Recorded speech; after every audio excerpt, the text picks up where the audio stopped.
Hi friends, Bashaas Kitchenல இன்னைக்கு நம்ம instant bread pizza எப்படி செய்யுதுன்னு பார்க்க போகிறோம். இந்த இன்ஸ்டன்ட் பிரெட் பீட்சா குழந்தைங்களுக்கு ரொம்ப பிடிக்கும்.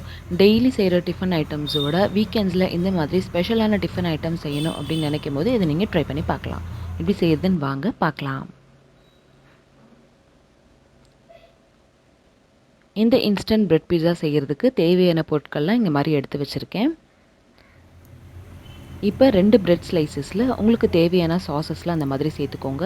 நான் இன்றைக்கி டொமேட்டோ சாஸ் அப்புறம் க்ரீன் சில்லி சாஸ் சேர்த்துருக்கேன். உங்கள்கிட்ட ஷெஸ்வான் சாஸ் இல்லை பிட்சா சாஸ் இருந்துச்சுன்னா நீங்கள் அதுவும் சேர்த்துக்கலாம். இல்லை எனக்கு மயோனீஸ் பிடிக்கும் அப்படின்னா அதுவும் நீங்கள் வந்து பேஸில் தடவிக்கலாம். இப்போ ஒரு தவாவில் கொஞ்சம் கீ அப்படி இல்லைன்னா பட்டர் சேர்த்துக்கோங்க. தவாவை லோ ஃப்ளேமில் வச்சுக்கோங்க. நெய் சூடானதுக்கப்புறமா நம்ம எடுத்து வச்சுக்க பிரெட் ஸ்லைசஸை இந்த மாதிரி எடுத்து வச்சுருங்க. இப்போ இது மேலே நம்ம டாப்பிங்ஸ் செய்ய ஆரம்பிக்கலாம். டாப்பிங்ஸில் உங்களுக்கு பிடிச்ச சீஸ் ஸ்லைசஸை ஃபஸ்ட்டு வச்சுருங்க. அதுக்கப்புறமா உங்களுக்கு பிடிச்ச எல்லா வெஜிடபிள்ஸும் நீங்கள் இதில் வச்சிடலாம். இதில் இப்போ நான் வந்து வெங்காயம், தக்காளி, கேப்சிகம் அப்புறம் கார்ன் வைக்க போகிறேன். கார்ன் வைக்கிறதுக்கு முன்னாடி அவிச்சு எடுத்துக்கோங்க. கொஞ்சமாக பிட்சா சீஸையும் இதில் வந்து சேர்த்துக்கிறேன். நீங்கள் பிட்சா சீஸையே வந்து நடுவில் பேஸ்க்கு போட்டுக்கலாம்.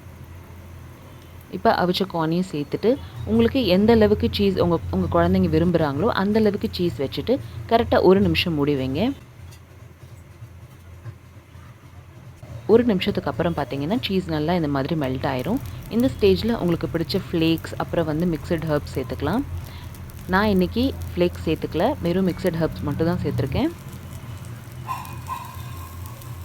அடுத்ததாக தேவையான காய்கறிகள் என்ன வேணுமோ அதையும் வச்சுட்டு அடுத்த 1 நிமிஷத்துக்கு மறுபடியும் மூடி வச்சுருங்க.